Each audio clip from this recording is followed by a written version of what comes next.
Eh bien, salut à toi Daknote, ici Machikouli pour une nouvelle vidéo.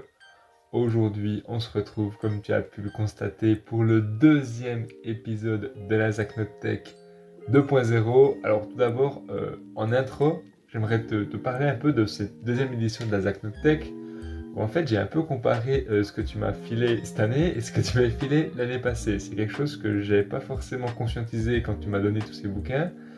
Je me suis dit, bah ouais, je vais un peu comparer. Donc, l'année passée, tu m'as prêté l'équivalent de à peu près entre 55 et 60 tomes de manga, plus 3 ou 4 tomes de BD.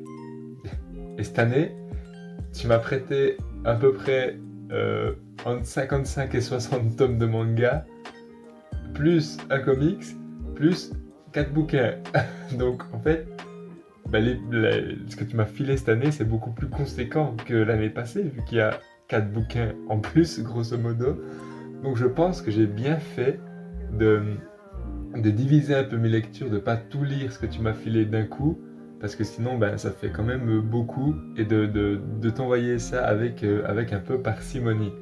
Donc voilà, c'est normal que tu n'aies plus rien à me filer l'année prochaine en fait, parce que tu m'as tout filé cette année. Voilà, ni plus ni point. Bref, après, on est d'accord que je suis hyper content de tout ce que tu me files. Hein, c'est pas un mode j'aurais voulu que tu m'en prêtes moins ou quoi. Non, non, c'est super cool. Voilà, juste pour te dire que la Tech de cette année, elle est beaucoup plus conséquente que celle de l'année passée. Voilà.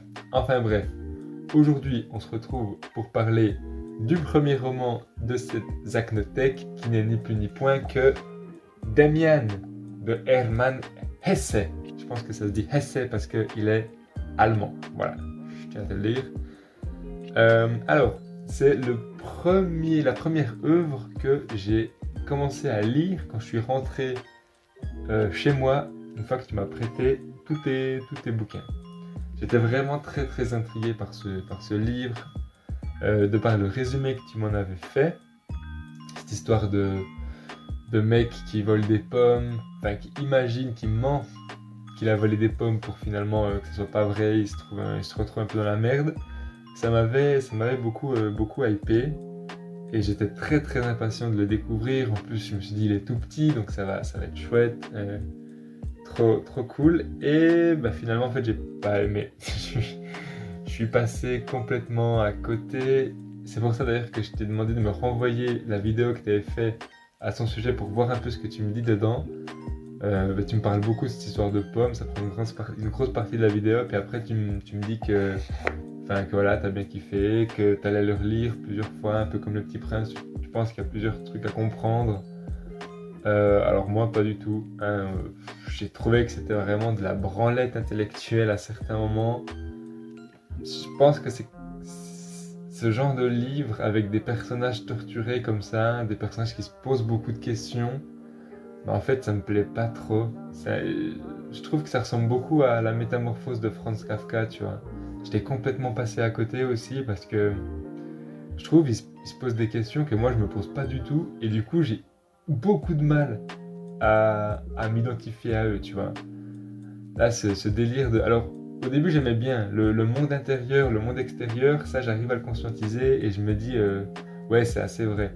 On a chacun un monde en nous qui vit dans notre tête, dans notre corps et tout. Et pour communiquer avec les autres, pour interagir, il faut qu'on s'ouvre un peu au monde extérieur et qu'il y ait des échanges. Donc ça, je suis d'accord.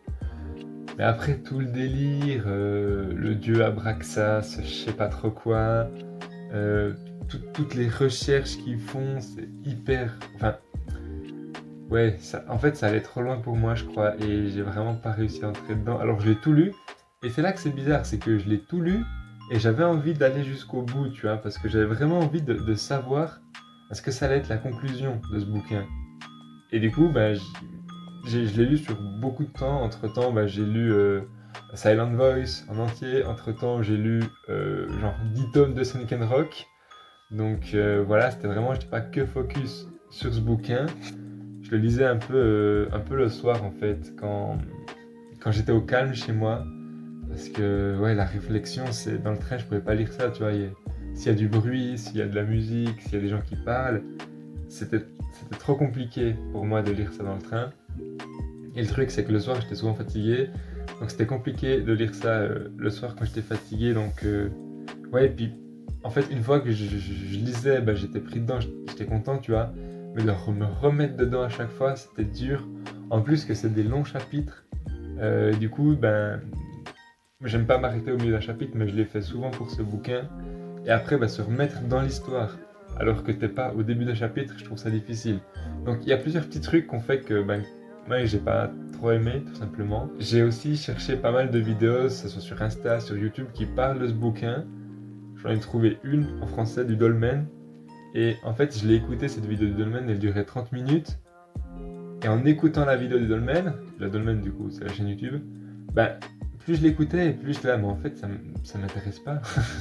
Tout ce que le mec raconte dans sa vidéo, ok, c'est ce que raconte le livre, mais ça me touche pas, quoi. Enfin, c'est vraiment... Ouais, je suis pas rentré dedans, quoi, tout simplement. C'est un livre qui me correspond pas, un style qui me correspond pas. Putain, les phrases, elles sont super longues, il y a 1 milliard de virgules. Je me perdais, vraiment, je me perdais quand je lisais, donc ouais, très... Je suis très déçu parce que c'est vraiment un livre que j'avais beaucoup de... Enfin, sur lequel j'avais beaucoup d'impatience, j'étais très hypé de le lire. Et finalement, ben ouais, je suis pas mal déçu. Donc peut-être que c'est un livre que j'aurais préféré si je l'avais lu avec quelqu'un avec qui je peux l'analyser, tu vois. Genre un prof de français ou des trucs comme ça.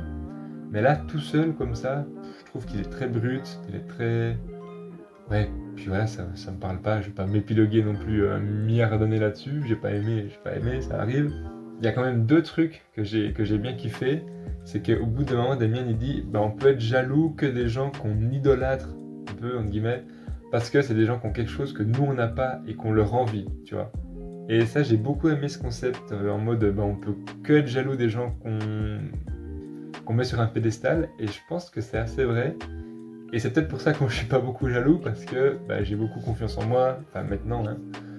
J'ai beaucoup d'ego et je me dis, ben, si les autres ils ont quelque chose que j'ai pas, c'est que j'en ai pas envie. Tu vois ce que je veux dire? Je pense qu'il y a aussi l'humilité qui rentre en jeu dans la jalousie, dans le sens où si quelqu'un ben, il est super fort en foot par exemple, c'est qu'il a beaucoup travaillé, tu vois. Et du coup, si moi j'avais envie d'être super fort en foot, il faudrait que je travaille et tout, mais bon, j'ai la flemme donc j'ai pas envie. Du coup, ça m'a fait un peu réfléchir sur l'humilité et sur la jalousie, et ça c'était cool. Et le deuxième truc que j'ai bien kiffé, c'est à la fin, quand il retrouve la maman de Damien.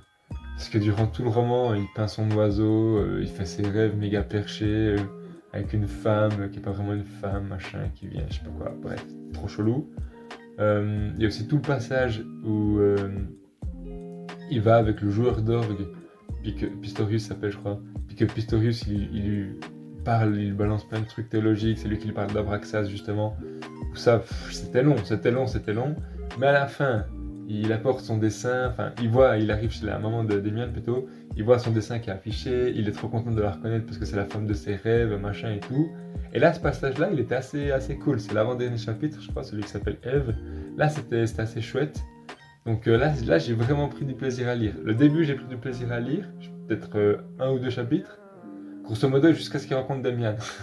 Dès qu'il a rencontré Damien, c'était hyper chelou. Il avait de l'attirance, il savait pas trop pourquoi. Damien, il a des absences des fois, genre, on dirait qu'il respire plus, qu'il est mort, parce que juste, il est trop allé en lui.